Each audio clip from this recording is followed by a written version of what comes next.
Hello बच्चों। जो second unit है जेनेटिक्स में, उसमें जो पहला चैप्टर है प्रिंसिपल ऑफ इनहेरिटेंस एंड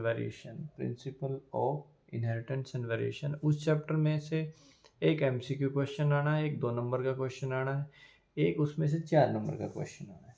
ठीक है, तो 1 नंबर का एमसीक्यू क्वेश्चन कहीं से भी आ सकता है। 2 नंबर में जो क्वेश्चन है वो ज़्यादातर जैसे टेस्ट क्रॉस पूछ लिया आपसे कि उसका सिग्निफिकेंस क्या है, टेस्ट क्रॉस क्या है, या सेक्स डिटर्मिनेशन पे पूछ लिया है कि किस में किस टाइप का सेक्स डिटर्मिनेशन, या कहीं से भी सेट हो सकता है। लेकिन जो 4 नंबर का क्वेश्चन है वो थोड़ा सा अप्लीकेशन बेस्ड हो सकता है, तो वो क्वेश्चन या तो इस पे बेस्ड हो सकता है, जो लिंकेज वाला कंसेप्ट है।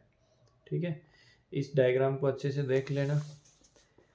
और जहाँ तक मेरा विचार है कि जो 4 नंबर का एक अच्छा क्वेश्चन इसमें कहाँ से बन सकता है, तो आप ये सिकल सेल अनीमिया वाला जो टॉपिक है इसको अच्छे से तैयार करें। सिकल सेल अनीमिया के ऊपर क्वेश्चन आने की प्रोबेबिलिटी बहुत ज़्यादा होती है। ठीक है, क्योंकि ये डायग्रामेटिक पार्ट है इसमें। फिर उसके बाद ये जो आपको डिजीज़ दे रखी है, डिजीज़ का भी आपको थोड़ा पढ़ लेना है। डाउन सिंड्रोम, क्लाइनफेल्टर सिंड्रोम और टर्नर सिंड्रोम, इसमें से भी क्वेश्चन बन सकता है। तो जो केस बेस्ड क्वेश्चन होता है वो यूजुअली डायग्रामेटिक बेस हो सकता है। ठीक है, मॉलिक्यूलर बेसिस ऑफ इनहेरिटेंस वाला जो चैप्टर है उसमें से 5 नंबर का क्वेश्चन आएगा। तो 5 नंबर के क्वेश्चन के लिए आप क्या याद करेंगे? चारों एक्सपेरिमेंट, ग्रिफिथ का एक्सपेरिमेंट ट्रांसफॉर्मिंग प्रिंसिपल वाला, बायोकेमिकल करेक्टराइजेशन, और उसके बाद हर्शी एंड चेज एक्सपेरिमेंट, और उसके बाद मीजल्स एंड स्टेहल एक्सपेरिमेंट आपको करना है। और लास्ट में दिया हुआ है डीएनए फिंगरप्रिंटिंग, तो डीएनए फिंगरप्रिंटिंग वाला टॉपिक भी आप तैयार कर लेंगे। इनमें से कोई भी क्वेश्चन 5 नंबर का आ सकता है। चारों एक्सपेरिमेंट्स और एक डीएनए फिंगरप्रिंटिंग पे क्वेश्चन बन सकता है 5 नंबर के अंदर। इवोल्यूशन वाले चैप्टर में एक एमसीक्यू आएगा। ठीक है, एक क्वेश्चन आएगा 3 नंबर का। तो सीबीएसई सैम्पल पेपर में हार्डी वेनबर्ग डाल रखा है, तो मेरे ख्याल से वो नहीं पूछा जाएगा। फिर भी आप हार्डी वेनबर्ग को एक बार रिवाइज कर लेना। अदरवाइज आप होमोलोगस, एनालोगस ऑर्गन्स, उनके एग्जांपल्स, और उसके अलावा जो अडप्टिव रेडिएशन है उसकी डेफिनेशन और उसके examples, Darwin finches, Australian marsupial, ये उसमें पढ़ लेंगे। या फिर आप जो मिलर एंड यूरे एक्सपेरिमेंट का डायग्राम है उसको अच्छे से रिवाइज कर लेंगे। ये इवोल्यूशन में आपको पढ़ना है। इवोल्यूशन में एक क्वेश्चन 3 नंबर का बैठता है।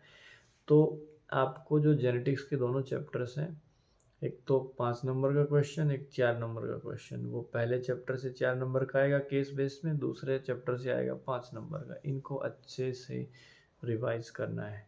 ठीक है, अब बात आ जाती है पहले यूनिट की, जिसको हम कहते हैं रिप्रोडक्शन इन ऑर्गेनिजम्स। तो उसमें ह्यूमन रिप्रोडक्शन में से 5 नंबर का क्वेश्चन आएगा, 2 नंबर का भी आता है। तो जो 5 नंबर का क्वेश्चन है वो इस बार जो प्रोबेबिलिटी है, ज़्यादा चांसेस हैं वो फीमेल मेंस्ट्रुअल साइकिल के ऊपर क्वेश्चन आने की प्रोबेबिलिटी ज़्यादा है, मेंस्ट्रुअल साइकिल के ऊपर, या फिर oogenesis या स्पर्मेटोजेनेसिस के ऊपर। oogenesis और स्पर्मेटोजेनेसिस का जो सिमेटिक रिप्रेजेंटेशन है उसके ऊपर क्वेश्चन बन सकता है। ठीक है, इन दोनों टॉपिक्स को आप अच्छे से तैयार करेंगे। जो रिप्रोडक्टिव हेल्थ वाला चैप्टर है उसमें से एमसीक्यू क्वेश्चंस आएंगे, 2 एमसीक्यू क्वेश्चंस आएंगे। उसके ऊपर ज़्यादा शॉर्ट और 3 नंबर में क्वेश्चन की प्रोबेबिलिटी नहीं है, तो उस चैप्टर के एमसीक्यू सोल्व कर लेंगे आप। उसमें जो अप्रोच है वो ज़्यादातर क्या है, ऑब्जेक्टिव अप्रोच। तो आई होप आप इन सब बातों को फॉलो करेंगे। सभी चीज़ों को रिवाइज कर सकते हैं तो करिए। अगर सारी चीज़ें रिवाइज नहीं हो रही तो एटलीस्ट जो जो बातें मैंने आपको बताई उन चीज़ों पर आप अमल करेंगे। फिर भी आपको कोई डाउट आता है तो आप मेरे से कांटेक्ट कर सकते हैं। आपके पास 3 दिन का समय और बाकी है, अच्छे से तैयारी करें। Have a nice day.